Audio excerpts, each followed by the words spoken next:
So, welcome to Dr. Tammy's Life Flip, and we are going to help you flip every situation in your life. Whenever you're experiencing something negative, you have the opportunity or the choice to see something positive in that situation. You can flip that. And so, part of assuming positive intent is looking at that. So, there's always a positive that you can see. So, we're going to talk about how we can see those positives as we move forward with this blueprint, Redesign Your Life. So, in Module 1, we talked about the deep dive into conscious engineering. So, if you haven't watched that one, go back and watch it. It's on our YouTube channel, which is Better Living RX is our YouTube channel. So, go and watch those first 3 modules if you haven't, because they're really good stuff. In fact, it's funny because I'm kind of becoming my own biggest fan with this stuff because I just feel like the universe is giving me these downloads that I want to share with you. And this is years and years of experience with reading spiritual self-help books and all this stuff. So it's all a culmination that I want to share with you. So module 1 was talking about the stages, and stage 1 through stage 4 is basically kind of a primitive thinking to a more conscious thinking to a very enlightened thinking. So all of those things can be really helpful for you. Module 1 is really, really cool, and it can really help the way you consciously look at things. Module 2 is creative sensorization, and in that module we talked about using all 5 senses and even your 6th sense, which is kind of your intuitive sense, to help you design your life. And module 3 was self-discovery and branding yourself, which is really fun because when you know who you are and you know what gifts you bring to the table, when you know what gifts you bring to the world, you are better able to, oh, somebody's just saying I've got some sound problems here. I'm turning this up. Sorry about that. I don't know what we got going on with some of the technical difficulties there. But when you know what you bring to the table, you increase your self-worth and you manifest not by what you want or even what you believe, but you manifest based on your self-worth. So that's really powerful to know what your self-worth is. And that's not about being worthy, because a lot of people have self-esteem issues or whatever, and that's not about that at all. It's about defining what you bring to the table in life when you're trying to create the things that you want to create. And then tonight is the blueprint redesign for your life. So this is going to be really fun. So I don't know if you can see this visual, but what would you do if you knew you couldn't fail? And this is one of the most important things that you can do, is to really think about, what if you couldn't fail? And one of the things that I do in my workshops is I have people do this exercise and write down, what would you do if you couldn't fail? So what would you be, a superhero? I mean, what's the extent of what you would do if you could not fail? What business would you be doing? Sometimes I ask my husband that, what he'd be doing. He's like, I wouldn't be doing anything different. And I think that you really kind of come into your passion when you really feel like you wouldn't be doing anything different if even if the sky were the limit as to what you could do. So what would you do if you absolutely couldn't fail? And that's really important to think, because we have so many limiting beliefs around, you know, um, some people think, well, I would love to be a model, but I'm almost 50 years old. There are tons of models out there who are 50 years old and older. So we have all these limiting beliefs that say you can't do that. So whatever it is that you want to do is possible, but you have to define that and you have to remove those limiting beliefs first. So I don't know if you can see this picture very good. I wanted to share this with you. This is kind of a funny story. And the model on the left, that is actually not my body. That is my face on her body. And what happened was, when I was probably in my late 20s, 30s, I really had a lot of hormone issues and I had a lot of estrogen issues. So I had really big hips and I never felt very pretty. I didn't feel like I had, a very nice body. And so one of the things that I did was sensorization and visualization. And I didn't even realize it at the time that I was doing this, but this was really powerful. My mom and I went to Las Vegas. It was just a little mother-daughter thing. I think I was going for a conference. And there was this photo booth that you could go in and you could have your picture taken and you could have your picture put on a model's body. So I was like, I want to look like her. I've always wanted to look like her. So I had my picture put on that model's body, and it was fun, and Facebook wasn't around back then, or I probably would have been blasting it all over the place saying, hey, look at me or whatever. But, it's really interesting because I don't know if you can see this picture, but this is when I was actually in my 20s, had big hips, just kind of a big, stocky kind of girl. And so what I did was, when I had that picture made, for the first time, I realized that that was possible because I could actually see my face on that body and it made sense. And so what I did was I started reading books about how to get muscle definition where I wanted it. And I started reading books about hormones and diets and all the things that I did that I could get my body in shape. And so this is kind of cool because this was a picture that we took on vacation in Mexico just a year or so ago. And it's almost, I'm not bragging, I'm just saying, I used creative visualization, and I had this on my refrigerator for the longest time. I put it on my vision board, so I highly recommend vision boards. And I actually was able to create the body that I wanted to.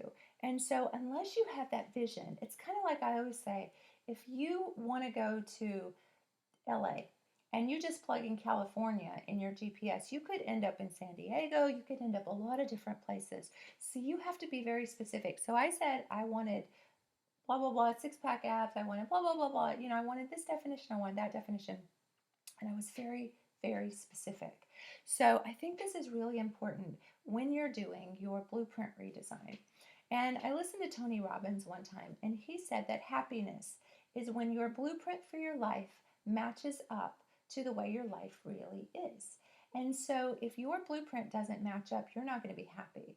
And he told the story of this woman who was a celebrity, and she was rich and famous. She had all the money in the world. She was, all intents and purposes, she should be happy. But she wasn't. And so when he asked her what her blueprint looked like for her life, she said, well, I thought I was going to be a mom.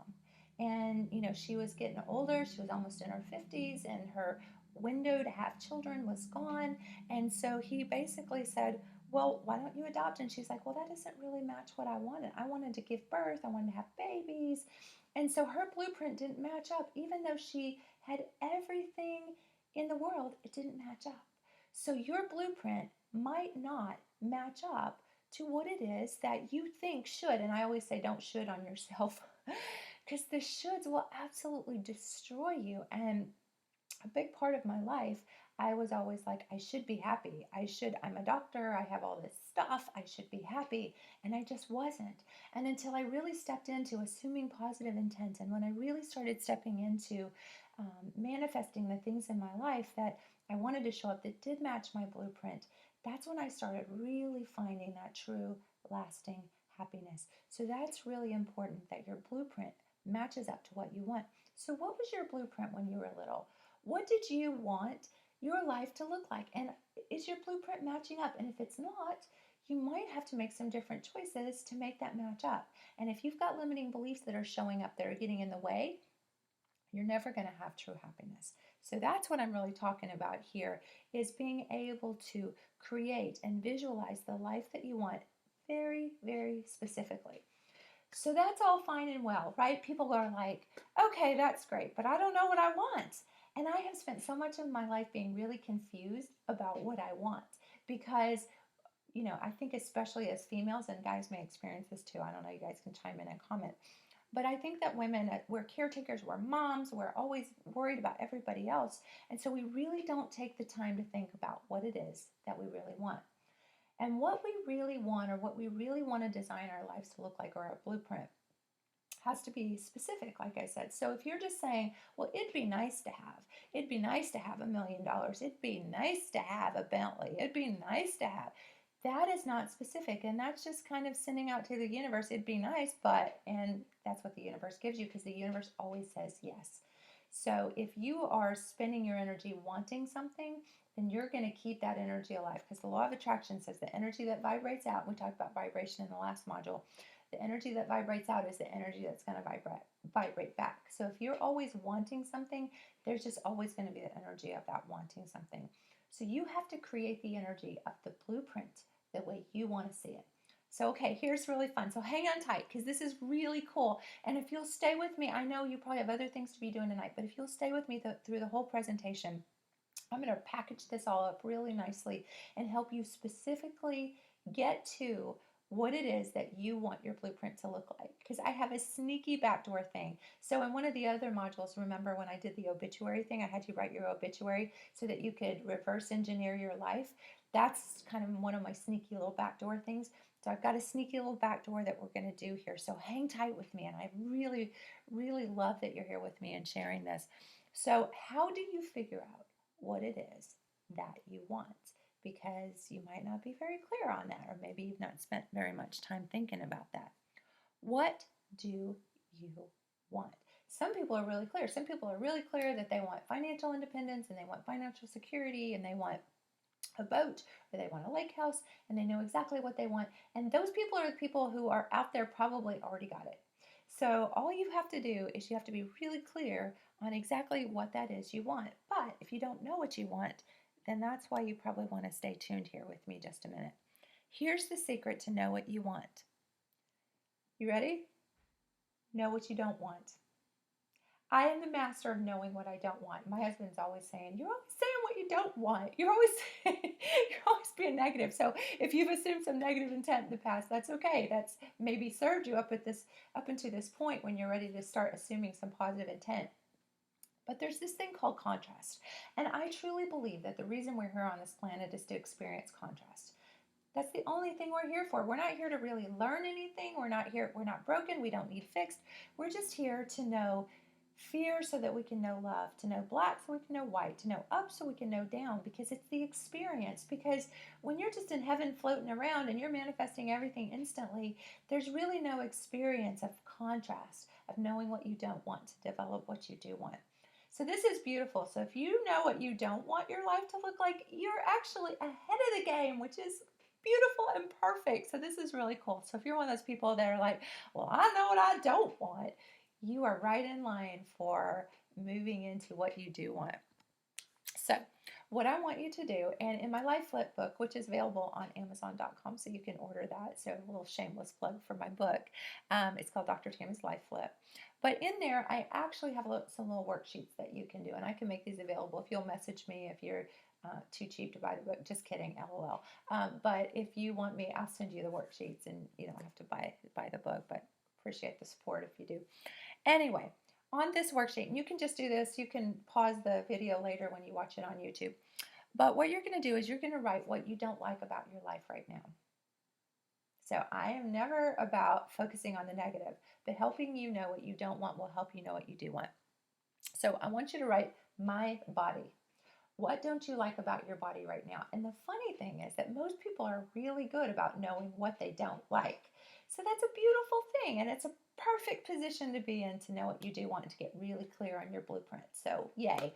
So okay, your body. What don't you like about your body? And people are usually really quick to say things that they don't like about their body. I don't like my butt. I don't like my abs. I saw my good friend Jules was on there a while ago. He helped me with one of my most problem areas that was left was the butt, and so I worked with him with those little stretchy bands. Awesome. So what don't you like about your body? So I was very clear what I didn't like about my body. I knew I didn't like my butt. So I talked to somebody. I made alliance. I talked about that in module number 3 about alliance, because isolation is a dream killer. I said, Jules, don't like my butt. What can you do to help me with my butt? He said, here's these bands and here's these movements. Bam, done, good. I'm happy now.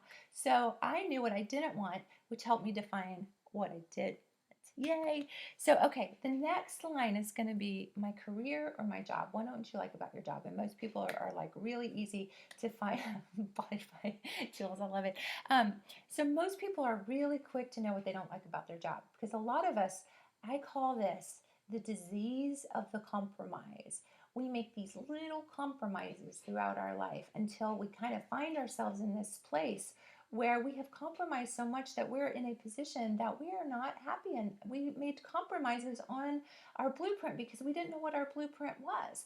And so some people find themselves in this dead-end job doing something they don't enjoy because they've made all these little compromises. Now, if someone had said to you when you were 10 years old, you're going to end up in this dead-end job that you are absolutely going to hate, showing up in this life that you absolutely don't like, and you're going to be okay with that. You would have said, you are crazy. What are you talking about? But what we do is we make all these little compromises. So maybe we're teenagers and we see that man or that woman of our dreams, and we're like, oh, well, I want to go ahead and get married. And then the next thing you knew is that you are in this position where you're like, well, I got to get this job because I got to pay the bills. And then you're like, well, then you're having kids, and then you make these little compromises because you got to make the money to pay for that or to do this or to do that. And so you make all these little compromises. So one day you wake up and you're like, oh my gosh, this is my life. I've compromised, compromised, compromised.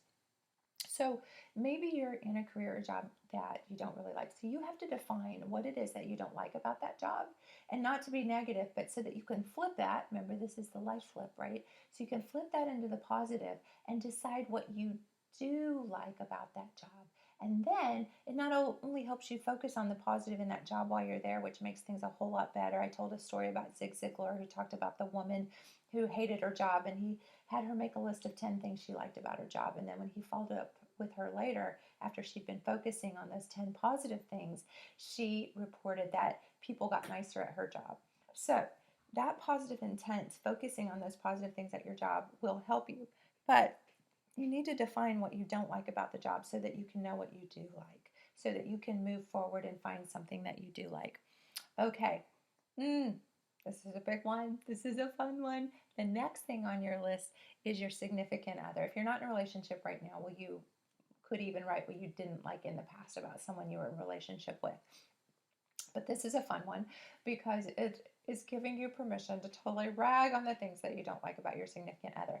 But it's only so that you can define the things that you do like or you do want, and the things that you can focus on that are positive. So if you want a relationship in your life, you can actually say, well, I don't like people who smoke, and I don't like people who drink, and I don't like blah, blah, blah. So you can say, well, I want a person who values their health. I want someone who, is going to take care of themselves. And, so it really helps you define what you don't want so that you know what you do want. Sometimes when I do this little exercise about my husband, who's absolutely amazing, who's like stage 3 and stage 4 all the time, he's just an amazing man. But, sometimes what I'll do is I'll say the things that I don't like about the relationship are like maybe some of our communication issues. And then, well, assume positive intent, right? So I've started doing that. It's helped a whole lot. But one of the things I'll do with that is I'll flip that and I'll take personal responsibility. And I'll say, I don't like our communication. So one of the things that I do want is good communication with my husband. So what can I do to improve that communication? And can I be more loving? And can I assume more positive intent? And can I be a sweeter wife? And can I, do things to make him have an easier life? So not only do these things, do you want to focus on what you don't like so that you'll know what you do want, but also it helps you focus on taking personal responsibility for the things that you can change. Like I didn't like my butt, so I took personal responsibility for asking someone how I could really work on that area. And if I don't like communication with my spouse or with my child or with anyone else in my life, what can I do to take personal responsibility to increase or improve that communication so that things are better with us? Okay, the next one is my friends. So what don't you like about your friends? And sometimes you have to quit some friends. Sometimes you will outgrow, or you will, I have people who go through my course all the time who say, you know what, I've dropped off some friends. And sometimes you do have to do a little house cleaning. I'm not recommending you divorce your friends or divorce your significant other, but I am saying to focus on what it is you don't like about the relationship and what can you do to take personal responsibility to move forward. How can you assume positive intent? And sometimes you are just better off in a healthy place to say, you know what, just isn't a healthy relationship. I need to take a break from this relationship, or I need to do something different. I call it bless and release. Sometimes you really do just have to bless them and say, I love you. I want the best for you. But I'm going to have to like bless and release for a little while because this energy is just not working for me anymore. And it allows you to kind of step back and take some assessment what you do want in friends and what your core values are and what you value and want. So it helps you define what you want in your friends. Okay, what about your home? What don't you like about your home right now? Because you might be thinking, I'd like to have a bigger house, or I'd like to have, nicer stuff in my home. Well, the universe just says that's pretty vague. So it doesn't really know what to do with that because you're not really clear. So, when I look around my home, one of the things that I think is I like it to be cleaner. So then I know that I don't really like it's the size is fine and everything about it's fine, but I don't really always take the time and the personal responsibility to make sure that it's clean and organized. So if I define that I want a more organized home, then that frees me up to kind of look around my house and go, what can I do to work on some organization skills? Or maybe I can put some baskets around so that when we come in, we can throw stuff in those baskets, and that'll make me feel better about my home. So my blueprints of having a nice organized home will match up to the blueprint that I want. And so then we start to move into that blueprint redesign and that happiness. So you're starting to follow this a little. The next thing is my car, because you're in your car a lot, right? A car is a big part of your life. So you can say what you don't like about your car right now, and then you can kind of define the things that you do want in a car. So that helps you be very clear, and that helps you when you go make your vision board. And I just see Jeremy logged on. We need to talk about the car that I want. So defining the car that you want, because the car that I have right now is a beautiful car and I'm so blessed to have it. And I say my prayers every night. One of the things I say is thank you, God, that I have great transportation and I have air conditioning and heat in my car, because I have known homeless people who don't have that stuff. So it's very important to have gratitude. But I also know that my car's not that comfortable right now. So I have this vision of like the most comfortable car on the market. So when I have that blueprint, that'll match up. And I don't have to have that car to be happy. But this is all part of your blueprint, because when you look at the aspects of your life, that the blueprint of the building that you want to have, it's your body, it's your health, it's your career, it's your job, it's your significant other, it's your friends, it's your relationships, it's your home, it's your car. Okay, and then the other one I want to mention is my free time activities. What are you doing in your free time?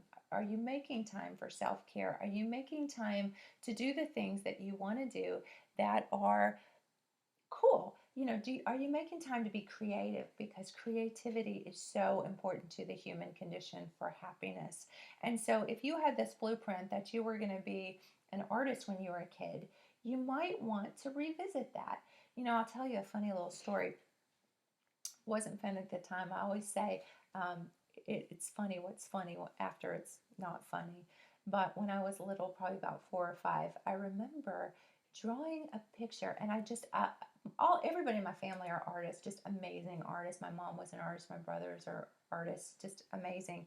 And when I was like 4 or 5, and a lot of our experiences up until about the age of 6 shape us, because we're almost constantly in theta brain waves up until the age we're 6. So we're just like sponges. We just soak all this stuff up. And I drew a picture of naked people. I don't know where I'd seen naked people. It was probably in a National Geographic or something in our house or something. But it was in pretty good detail. And because I was an artist, right? I'm just a kid, but I'm an artist. And so anyway, I drew this picture, and it had this pretty uh, anatomically corrected detail.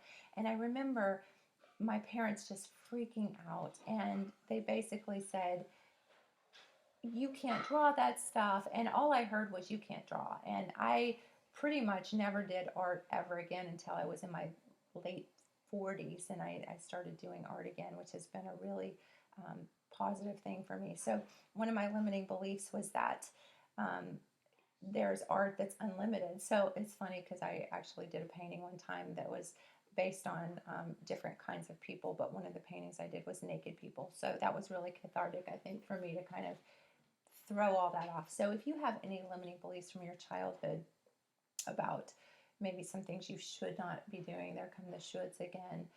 Maybe you can revisit some of that, or some of those limiting beliefs, or some of those things that you were told maybe you weren't that good of an artist. It's really interesting that Walt Disney was told he was a terrible artist. He'd never make it in the art world, and he ended up being the most famous cartoonist ever.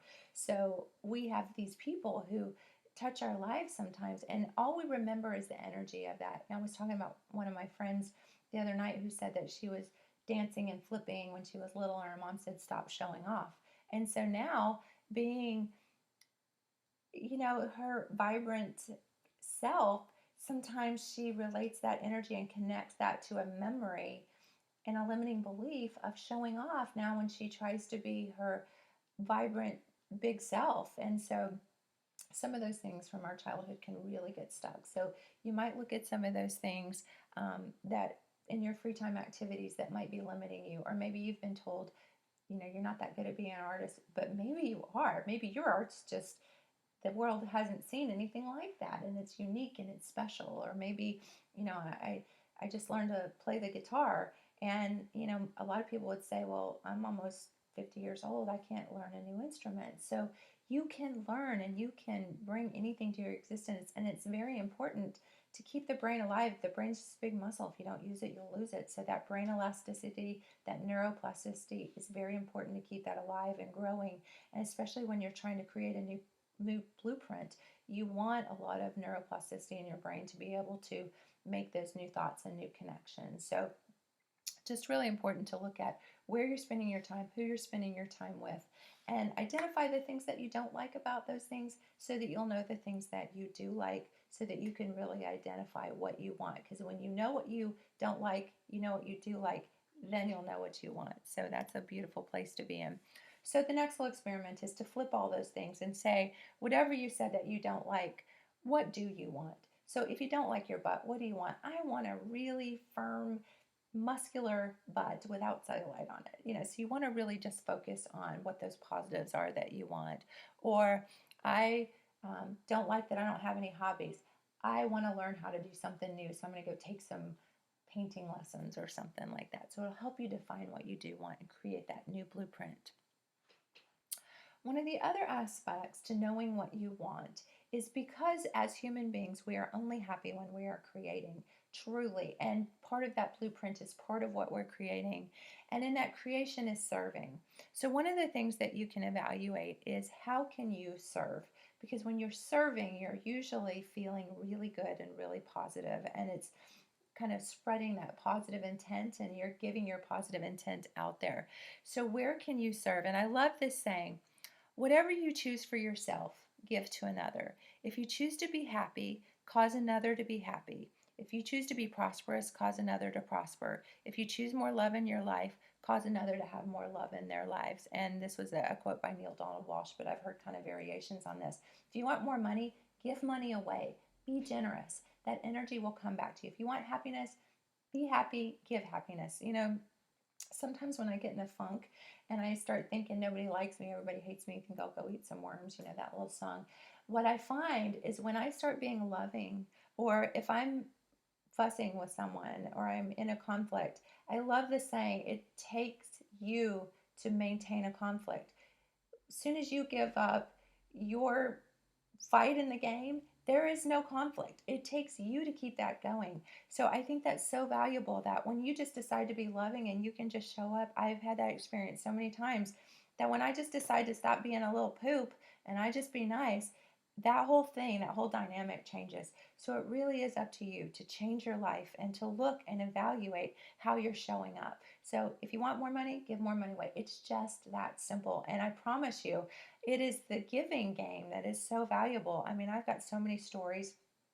I remember one night we were at Walmart, and my husband is just so generous in giving, and he saw some people, a family that needed some money, and I didn't even realize what he'd done, and I kind of turned around and I looked, and I just saw the dad. He was like so grateful. I mean, I don't even know if they had enough money to buy milk or whatever.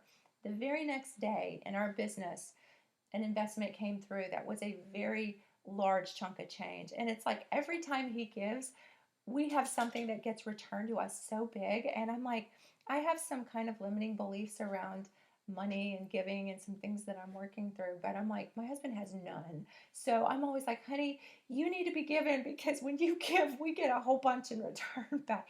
And you don't give to get the return. You give because you create the energy of giving and the energy of just generosity and the gratitude and the flow, because money is just energy. Money is just flow. So I remember a time when I was little, and I'll kind of be quick with this story, but I remember that I had a little friend over, and as she was leaving, I gave her an apple. Well, I gave her an apple, and then her mom drove up in the driveway to pick her up, and she was honking the horn. I gave her the apple, and my mom said, after she left, she said, "Why did you give her that apple?" And so it's interesting because I look back on that experience, and that has showed up so many times in my life about like getting in trouble for giving. I mean, so you have all these like um, disintegrated thoughts. I'm going to talk about disintegration in just a minute. So who knows what my mom was thinking? My mom could have even been thinking the apples were bad. Why did you give her a rotten apple? I mean, who knows?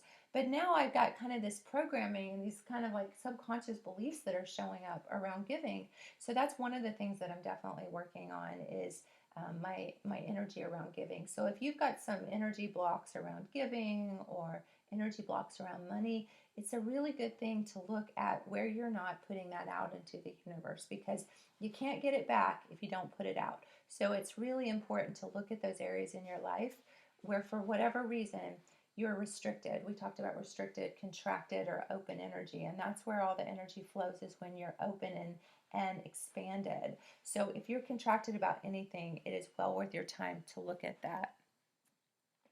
What do I do? You know, you're at a party and somebody says, "What do you do?" What do you do? Usually, most of the time, we kind of attribute that to our business, right? So I'd say I'm a doctor. But what I do is I'm in the business of healing and creating. So it's so important to really kind of find what you do. And if what you do is make people laugh, then you can say, I make people laugh, I make people feel good. So part of what's tied into your blueprint is, if you are somebody who loves to make people laugh and feel good and you're not doing that, you're not going to be happy, because your blueprint is not matching up to your core values and who you really are, who your higher self is, your little ball of love energy that's inside you. So you really, really want that to match up, okay? What do you do currently, and how can you serve more from where you are? And this doesn't mean that you have to go and that you have to, like, um, you know, donate all your time and work in the shelter and all that. I mean, you can have a life too, but there is a blend and there's a balance in the way that you give and the way you serve. So you can serve even in the job that you do. Even if you're an insurance salesman, you can still serve and you can still assume positive intent, right, and spread that positivity everywhere you go. And every patient that I see is just an opportunity to have assume a positive intent and to build a relationship. I just had a couple of ladies the other day from our Fort Smith office, and they were so funny. And I think in the past, I've spent a lot of time, especially in my job, looking for the threat. And can I really help these people? And if I don't help them, will they not appreciate me? And and so I don't do that anymore. Now I just look at them as people who are struggling, who need my help, who I can serve, who I can love, who I can get to know, who I can make them like family with me. So that giving can be any opportunity that you do. If you're a trainer in a gym, I mean, it's like I've seen Jules, with these people that are like in wheelchairs that aren't getting help anywhere else, that he's giving them hope and he's doing all sorts of wonderful things. So you can give and serve in any capacity that you're in. Even if you work at Walmart, you can assume positive intent and spread that positivity. And even if you're a greeter, you can just be positive and loving and make people laugh. So there's opportunity to serve and give wherever you are, whatever you're doing, and it just comes back to you a millionfold. I don't even know if that's a saying, but a millionfold. So it's really awesome. So the why. Why do you do what you do? Why are you creating the blueprint? What is really important to you in this when you're creating your why? One of my whys in my life and the way I serve, I call it my day job, is that I want to make sure that I have the best health possible. So I study a lot about nerdy health science and hormones, because I want to age beautifully. I want to be the chick jumping out of airplanes when I'm 80. I want to be, just traveling with my husband. I want to be healthy and vibrant. And so I want my children to not have to take care of me in the nursing home and not have to feel bad for me. So I want to be really healthy. And so a lot of my why and how I serve and how I show up is to help me have like all these biohacking tools and techniques, but I also get to share that too. And when I get to do that and I help people feel better, and people reach out to me and they say, oh my gosh, I'm doing this and it's made me feel so much better, I'm happy. Why am I happy? Because my blueprint is matching up to the design that I wanted for my life. Now, if I were just a doc in a box and I were prescribing pharmaceuticals and I was just a glorified drug dealer and I was seeing 60 patients a day, and I just was tired and exhausted at the end of the day, and I still had charting to do, and I was tired and hungry when I got home, and I didn't want to spend time with my family, I'd be miserable. My blueprint would not match up to my life. So I created, and designed my blueprint so that I could just work a couple of days a week and that I could cherry pick the people that I work with who are motivated, who want a different life. And you can do that too. You can design that blueprint, but you have to know what you want first, and then you can start moving into that. So sometimes it's little baby steps of just knowing what you want first and then aligning with other people who can help you get that. Start asking questions. How do I do that? When I first started wanting to develop my radio show, and I didn't know how to make a radio show. My husband was like, "Well, just Google how do you make a radio show." So in our age of science and information, there is absolutely no reason why there is nothing on this planet that you can't do. I learned to play the ukulele and the guitar off of YouTube. There is nothing you can't learn on there. So whatever it is that you have that you think would be really cool, you can find the time if you just make it a priority. So I find time to do things I want to do, like exercising and writing, because it's a priority to me. So you just have to make those things a priority, but you have to be really clear on what it is you want. And part of the why and the gratitude is, what are you grateful for? So if you're grateful for the health that you have right now, you want to keep it and maintain it. So that's another way, kind of a sneaky backdoor way to find what you want and to focus on what you want and better health, is because I'm grateful for better health. And I love the prayer of gratitude in advance. So I think when you pray or when you are in alignment with God about things that you want to, quote, manifest in your life, it's very important to be very clear and to come into a sense of gratitude about the things you already have, and that you can actually be grateful. And this is biblical if you're into like the biblical stuff. Don't want to step on your religious toes, but that praying for things in advance is actually the way it's recommended to do it in the Bible. So I always say, thank you, God, for the blessings that are coming. Thank you for all the wonderful things that are going to show up, and the boat that I want, and the lake house, all those things that are going to show up.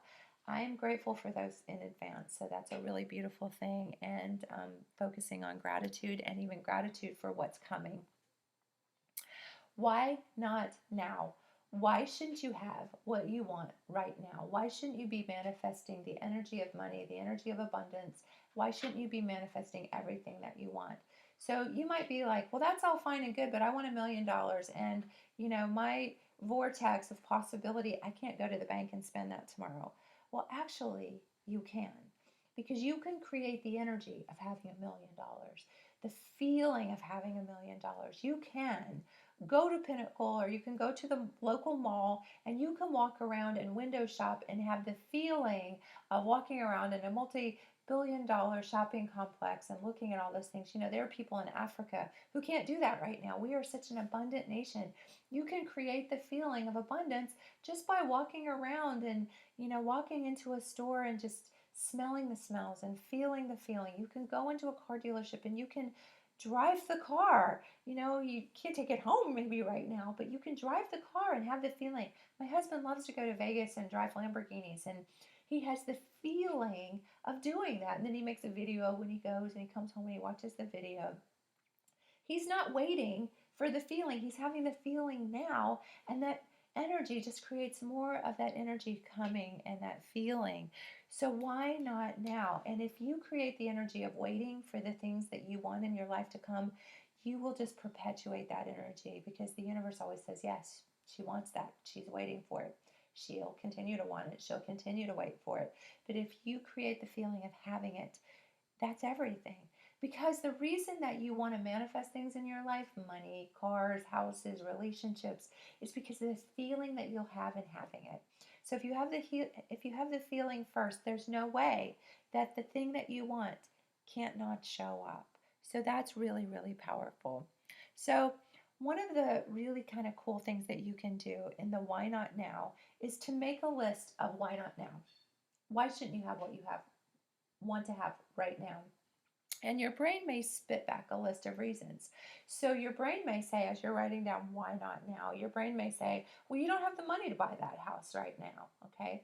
Or your brain may spit out, well, you'd have to have a different job to do that, or whatever that is. So one of the cool things is to identify what those limiting beliefs are. So if you don't think that the job that you have right now could create the money, then you call it out and you say, okay, well, what kind of job do I have to create that money? Or maybe I go create an online course, or maybe I go create and invent something and I sell it. So yeah, maybe I can't with the resources I have now, but who can I ask? What kind of YouTube video can I watch? What can I Google to find out how I can move just a little bit closer? And there are resources available to you right now.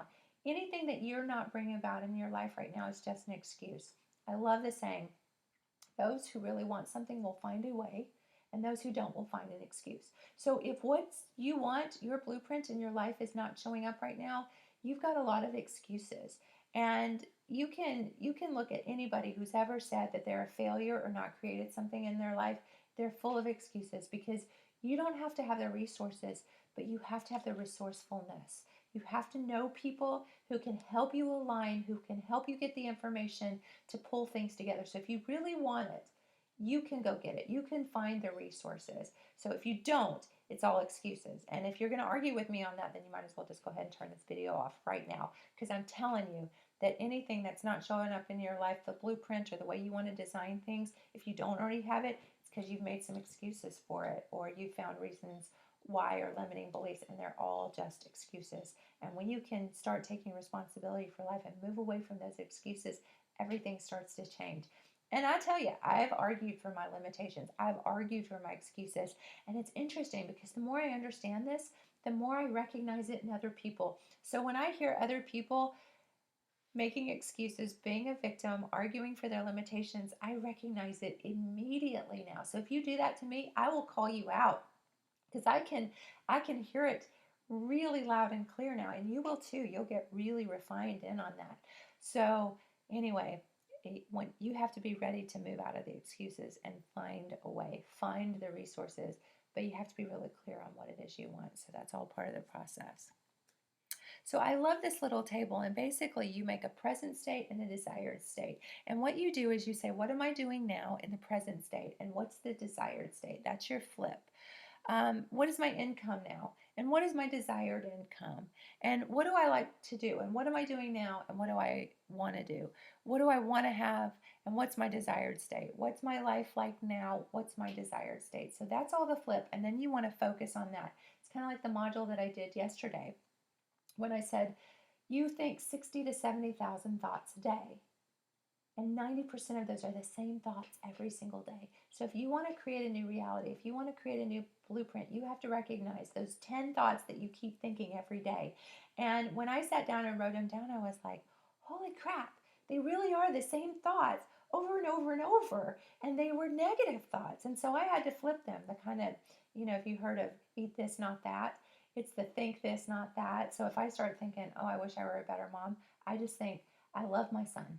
That's my new thought. And so it really helps my relationship with my son. Instead of feeling guilty, then I can show up in a different way and just be a loving mom. Limiting beliefs, you need to spend some time. One way that you can do this is to write your fears. Another way is to write your shadow values, and I talked about that, I think, in Module 2. So go back and watch Module 2 if you want to find out what your shadow values are. They're kind of the opposite of your core values. So the limiting beliefs are, I'm not safe. It's not fair. It's kind of victimization types of things. I'm not good enough is the biggest limiting belief. So you have to move past that. And again, everyone has the same worthiness. We are all creators. We're all here, and you have to get out of, I'm not good enough. And sometimes you just start with I'm enough, and then you kind of move your way up. So any limiting belief you have is just an excuse to something showing up in your brain. But the problem is, if you don't recognize your limiting beliefs, then you can't begin to unravel them. You can't flip them. You can't think a new thought. So it is important to know what you don't want so you know what you do want. It's important to know your limiting beliefs so that you can unravel those limiting beliefs. So stop. Stop telling yourself it's too late. It is not too late. Stop telling yourself that dreams don't matter. I saw this little cartoon with my son. I think it was called Zootopia. And it was so funny in there because the little parents, the little rabbit who wanted to be a cop when she grew up, were saying, it's okay to have dreams, just don't believe in them. And I think that's something that's like so put on us. Be practical. Make a living. I wanted to be a supermodel. And my parents were like, no, go to med school, be practical, that won't pay the bills. And, and how different would my life be if I had kind of really followed what I wanted to do? So it's not too late. Maybe I still can be a supermodel. Who knows? I definitely want to be an evangelist for love and light and assuming positive intent. So, who knows? Maybe I'll be out there doing that stuff. But my mission, my passion right now is sharing positive intent. So maybe that just follows along with that. Stop fearing that your friends or family will think you're crazy. Just stop. Just stop. I saw the cutest little, for those of you who are younger, you probably don't remember who Bob Newhart was, but he did the funniest skit. You can Google Bob Newhart and just stop it. And he was playing a psychiatrist, and the woman who was seeing him as the psychiatrist was saying, I need you to help me. She said, I have this phobia of being buried alive. And he said, I'm going to tell you 3 words that are going to change your life and it's going to heal you. And she's like, really? This is amazing. And she's like, what is it? And she's waiting for something profound. And he says, just stop it. She's like, no, you don't understand. I have this phobia. I have this phobia. You have to help me. And he's like, just stop it. So it's great. So I'm telling you, just stop it. You really do have a choice. Your brain, what happens between ear to ear, you have a choice and you can just stop it. Stop telling yourself that you're not important because you are. Even if you have 10 kids and you have, you know, your Mother Teresa, you are still important and you still have every possibility to be happy and to match your blueprint up to your life. So stop telling yourself you're not worth it. Stop telling yourself I wasn't born with talent. That's crazy. Talent can be developed, you can take lessons. And again, I talked in another module about finding the right teacher. So if you feel like you don't have talent for something and you're trying something and it's not working out, you just haven't found the right teacher yet. Maybe the teacher that you found isn't teaching the way you learn. And I'm a very visual person. So when I learn something new, you have to be very visual with me. I have to be very hands-on. I have to get in there. I have to touch it. I have to do it myself. I'll do it myself. My mom used to brush my hair when I was little, and I would scream at her, I'll do it myself, because I just really wanted to learn things and do it myself. So independence is a really powerful, good thing. And stop telling yourself all the lies that have led you down this stuck path, all these little compromises, all these little lies. You lie to yourself. You say, I'm not good enough. I can't do that. Stop, stop, stop. So that's just stop it. Okay. So the just stop it's are important. Say yes to yourself. This is one of the most powerful things that I learned. One of my mentors, one of my gurus, who was actually a sales mentor, and we're all salespeople. So if you don't think you're in sales, you are. If you're a doctor, you're in sales. You're selling people to do your therapy, to do your treatment, to take your medication. We are all salespeople. If you have children, you're a salesperson. You're selling them on brushing their teeth and going to bed and getting up for school. If you are a living, breathing, walking human being, you're a salesperson. So, one of the best things that you can do to encourage other people to step into the life and the blueprint and the design for their life that you would want for them. And everyone has to be in a space where they want something. I tell people that if they don't want my opinion, if I try to force my opinion on them, it's like pushing a wet noodle. You cannot push a wet noodle, you have to pull a wet noodle. So you pull and you lead by example. So you can't push anything on anybody, but you can encourage them to say yes to themselves. So if you want to sell, if you're in sales, like you're like a car salesman or whatever, wherever that is, encourage people that if you have something that you believe in that's valuable and you would love to see them step into that. Like when I tell people that hormone therapy or whatever it is, that I'm working with in diet, exercise, I tell them this is not about saying yes or no to me. This is about saying yes to yourself.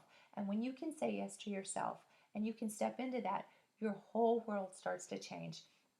So if you're sitting there thinking, I don't know about all this stuff, I don't know about all this assume positive intent and, buying all this stuff that she's selling about being positive and redesigning my life and redesigning my personality and the thoughts that I'm thinking and the blueprint, I'm telling you, when you can step up and say, I want something different than my blueprint is right now. So I'm going to say yes to myself and I'm going to commit to thinking new thoughts and to redesigning my blueprint the way that will match up so that I'll have the happiness that I am deliciously inclined and intended on. So it's beautiful. I love this saying, never, ever, ever, ever, ever, ever, ever give up. Never give up, never give up, never give up. Unless you simply don't want to keep going anymore, then it's okay, promise. And that was Winston Churchill. It's okay to stop things. It's okay to quit when it's just not what you want to do. And I think it's so important to be honest with yourself. And if you're doing something that you don't want to do, find a way not to have to do that anymore. I'm not saying quit your day job right now, but work on some online courses or work on doing something so that you can quit that. Don't keep doing something, keep beating your head against the wall for something that you don't want or you don't want to do anymore. So it is okay to give up things that don't serve you anymore. And so some inventory and evaluation about the things that you don't like or you don't want to do anymore are so important. And that can be relationship. Um, when I decided that my relationship that I was in with my son's dad for 22 years wasn't serving me anymore, one of my core values is commitment. And that was really, really hard for me to say, you know what? One of my core values is commitment and stick to itiveness. And I made this commitment, but you know what? This just doesn't serve me anymore. I'm in a relationship where I feel more lonely than I would feel all by myself. And so I made, and you know, his my son's dad is a wonderful, beautiful man. He's just a kind, loving person. And it wasn't that he was a bad person. It was just that that relationship just didn't serve me anymore. I'd outgrown it, and I just felt really lonely in it. And it was okay for me to say, I'm going to quit that because it doesn't feel good anymore. And you know what? I was worried about, him and how he was going to feel. He was married within 3 months of our divorce. It was like I was holding him back from having the relationship of his dreams. And so you might, even by not quitting, you might be holding someone back from something they want. So sometimes if you can just be honest with yourself and say, this doesn't feel good, this isn't working anymore. That can be business relationships, that can be friends. You might just be freeing them up to get out of that negative cycle or that negative energy. So that can be very powerful. I want to talk a little bit about reframing your perspective because this is really important. Part of the life flip, you have a choice in any given moment how you can reframe things and how you can look at things differently. So, one of the 4 steps to reframing your life is to number 1, identify areas of your life that aren't serving you. Know what you don't want so that you can know what you do want. Number 2 is identify your core beliefs because they have to match up when you're trying to reframe your life. Number 3 is make a list of aspects in certain areas that don't support your core beliefs. So if you're doing things in your life that don't support your honor, integrity, your love, your service, then you need to find ways that do. So if you're in a job that doesn't support service and you just don't, it's not matching up, then you need to reframe that. You need to find a way to do something different. And number 4 is make a list of aspects that do support your core beliefs. So I talk a lot about core beliefs, but identify what your core beliefs are. And the best way you can do that was in the module where I talked about writing your obituary, because the way you want people to remember you is probably your core beliefs, and that's that sneaky back door as well as reverse engineering your life. But it also helps you identify how you want to be thought of and how you want to be remembered. I love this little list. So any aspect in your life right now that is not serving you, that you need to reframe, you need to write what it is that you don't like. So this is a fun one. And I just use the example of your spouse because your spouse is an area that you could potentially not be assuming positive intent with. And that's an easy fix. Just start assuming positive intent with them. But if you're fighting with your spouse or you're having any problems with your spouse, think about what about your spouse makes you crazy. And I love this. You can say, my spouse makes me crazy when.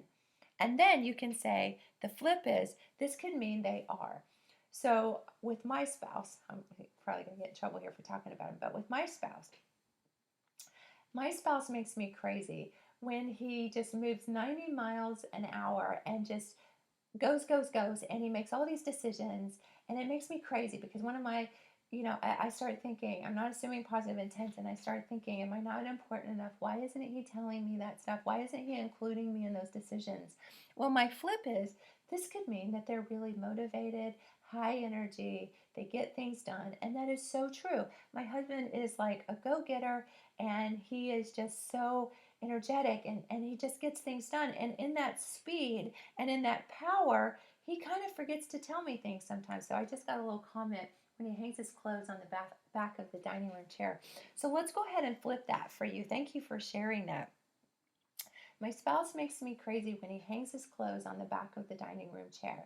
That could just mean that he has worked so hard at his job all day long that he is so tired that that's just where he puts it when he comes in. So why not flip that, assume positive intent, and go, honey, I am so appreciative that you worked so hard today, that that's just where that ended up. Let me help you with that. And it will change your energy and it will help you feel better. And maybe that's not his intent. Maybe he's just lazy. But if you could assume that positive intent, it would change the way you feel. And I actually had a woman in one of my stress classes one time, right? Stress is perceived, right? So your level of stress is between your ears. But she said that she had her husband would lay his cap and his coffee cup on the kitchen table. So I had her make a list of all the things that she loved about her husband. And she had a hard time with this, I'll tell you, but she made a list, and her list was he's a good father, he's a good provider, and he's funny. He makes me laugh. And she would focus on those three things. Every time she'd look at that coffee cup or that ball cap, she would focus on those three things. And when I followed up with her and asked her how she was doing with her positive intent, and she was focusing on that positive intent, she said, it's the weirdest thing. My husband started putting his coffee cup in the sink, and he started hanging his ball cap up. So I'm telling you that if you have positive intent about that, the situation changes. When you change how you view the world changes. So I'm not telling you to do it so that he'll change. I'm telling you to do it so you'll feel better about it.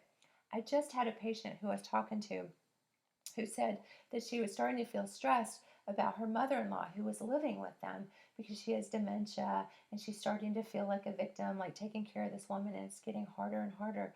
And I said, what would make your life wonderful right now?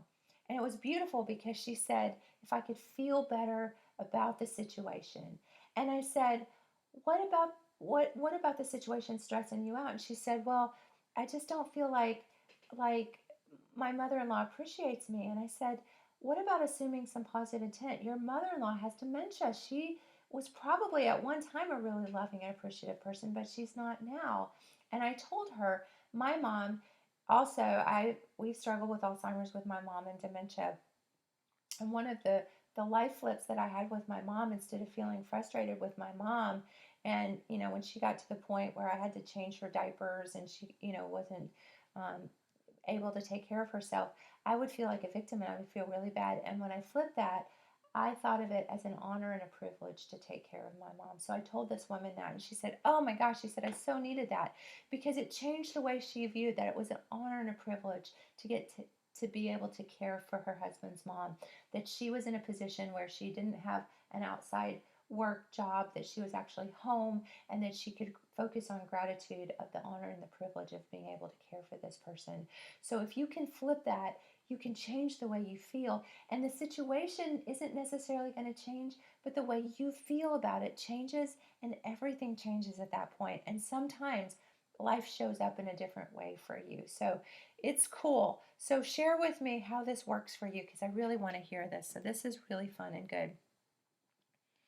I want to talk about childhood just a little bit, and integration and disintegration. I told you the story about my mom and the apple when I was little.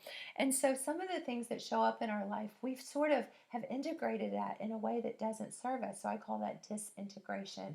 And it doesn't even mean that it has the meaning that it had back then, but it was the energy and the intention and the power and the emotion behind it that you've carried with you into your subconscious forward.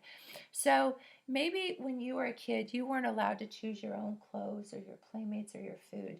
So one way you can flip that is you could say that you developed this learned helplessness. That's not cool. But you could flip that and say you had parents who cared. They cared so much that they wanted to be in control of the friends you had. They wanted to be in control of the food that you ate because they cared so much about you. They wanted to make sure that was really good, healthy stuff for you. So you can flip that, and you can see your childhood in a whole different light when you do that. And next module, we're going to talk about your life story. So this is kind of a kind of leading up to that. So that's really important that you flip your life story and you see things differently. Maybe when you were little, you felt neglected emotionally. How can you flip that? They ignored me. They let the TV be the babysitter. I didn't even have parents who showed up. Well, maybe you could look at that as you learned independent thinking. You learned how to be independent. So that's a great flip. Maybe you're told not to do blank. Maybe you're told not to go to parties or you couldn't dance. So your flip could be you were kept safe. You were kept from maybe getting exposed to something that you should, maybe wouldn't have served you. So let's look at you were spanked or punished. A lot of us were spanked when we were kids, and we might feel really like we were abused. We could even flip that. You could say you're stronger because of your circumstance, and now you don't spank your kids because you know that that doesn't really help and it just makes them feel bad and it shames them. And so now your kids are going to be so much stronger because you realize that that didn't serve you. Maybe you experienced childhood drama and maybe you're stronger because of that. Or maybe you were forced to grow up too fast. Maybe you had parents who just kind of were young and you just kind of had to be a caretaker. And so, maybe your flip is you have a strong sense of responsibility. So those childhood flips, those disintegrated thoughts can be integrated in a more positive, powerful way, and it can really help you redesign your blueprint because once you remove those limiting beliefs, well, when you look back at your childhood, if one of your limiting beliefs was, I really wasn't talented, if your parents were telling you weren't talented all the time, well, maybe you could look at that as they really wanted me to push harder. So I'm going to push harder and I'm going to push really hard to be talented. So you can flip that and you can use it to your advantage. Reframing examples might be, again, I talked about the spouse or the significant other. So my partner is stubborn could be reframed as, I bet he has the tenacity to stand up in tough times. I want him in my court when, the going gets tough. Or maybe my partner works all the time. So the reframe of that could be, you'll be thanking him when you get your dream home because he worked so hard towards that. Or maybe you think your husband's lazy or your wife is lazy. The reframe could be that means they're laid back or easygoing. And how can you value that? Imagine living with a ruthless, hard headed character. So it's not lazy, it's assuming positive intent that they're actually just laid back and easygoing. My husband's very laid back and easygoing. And he's not lazy at all. He gets things done. But sometimes I could look at it that way because he's so chill and he's just like, everything's okay, baby. And so that sometimes I get a little high strung and I forget to reframe that. So you could think your husband's ruthless or hard-headed, and maybe that just means they have ambition and drive, and a lot of women would really love that or think that's sexy in a man. So you can reframe any of that. When you're young and you're dating, those things that you saw back then that were really attracted you to them, sometimes we forget to assume that positive intent in that, or we stop seeing the value in that. So you can always reframe that. So very cool. Um, this is a funny little story. I just want to share that. I always talk about my husband wanting a Lamborghini. And you can reframe anything. So anyway, I thought it was funny because I saw this one day. It's this minivan with all these people in it. And this guy, my husband actually does drive a minivan right now. But it says this picks up 5 times more women than a Lamborghini. So I mean, you can see the minivan is it could hold more chicks, right? I love that. Technically, the glass is always full. It's always full. It could be half water and half air, but it's always full. Be happy not because everything is good, but because you can see the good in everything. Assume positive intent. And isn't it funny that everything becomes funny after it isn't funny? We were having dinner with some friends the other night. We were talking about that. We were talking about something that my husband and I kind of had a little disagreement because I wasn't assuming positive intent. And when we were talking about it later, we're like, isn't that funny? And we're like, isn't it funny how everything's funny after it's not funny? So, lighten up. If nothing else, assume positive intent and just lighten up and have fun and just be easy on yourself. I think that's so important. And design your perfect day. I have a little whiteboard in my room that a friend shared with me to do this. And my perfect day is create something blank, heal something blank, help something. So today I want to create what? Today I want to heal what? Today I want to help what? And it really helps you kind of design that day. And at the end of the day, you can look back and go, yeah, I created that. Yeah, I helped that person. Yeah, I healed someone, or I helped someone heal. So very powerful. Thoughts for reframing. Don't complain or explain. I love that. Complaining is your fastest route to stage 1 or stage 2, the victim stage. You can't complain. You have to take a total fast from complaining. And if you have friends that complain, you cannot entertain complaining. And I know that's going to be really hard when you've been in the energy of you think you're being supportive. You are not. When you're letting people complain and you're letting them stay negative and you're letting them argue for their limitations and being a victim, you're not helping them. So just let them know, hey, I'm learning this new stuff. I love you. I want to support you, but I'm trying to recreate this new blueprint for my life. And complaining just doesn't fit in that blueprint anymore. And I want new things. I want better things. So this is what I need to do. The way you talk about others is a reflection of you. Remember that. So if you're complaining about other people, it's just a reflection that you're not being cool in that moment. So whatever it is, just if it's not serving you, reframe it, assume some positive intent, and move on. My husband says scratch your ass and go on. So move on. It takes two. It takes you to maintain conflict. So don't hold on to your story. Let your story go. Redesign a new story. We're going to do that in the next module. Stop generalizing. You know, one of the biggest argument makers is when you say always and never. You always do that. You never do that. You are generalizing. It's not true. It's never true. Stop it. And it just gets in the way for your happiness blueprint. So stop generalizing. Uncool. Stop reading minds. You can't read minds. Assume positive intent. If you're going to read minds, just assume that it's positive. Stop self blame. Stop making excuses. Get busy. Take action. Ask for help. Watch a video on it. Get inspired. Really important. Stop predicting the future other than assuming that it's positive, and assume positive intent. Flip your negative thinking. So, number one is just stop it. If you're thinking negative, just stop it. Number two is label it. Know when you're thinking negative. I love exaggerate it. Number three is exaggerate it. I love to take things to the extreme. So, if you have some negative thinking or some negative talk, sometimes I'll like take it to the nth degree, and I'll be like, if I think I'm going to burn something and I'm having people over for dinner, I'll be like, what if I burn the house down? And what if they never talk to me again? And I'm like, oh, that's ridiculous.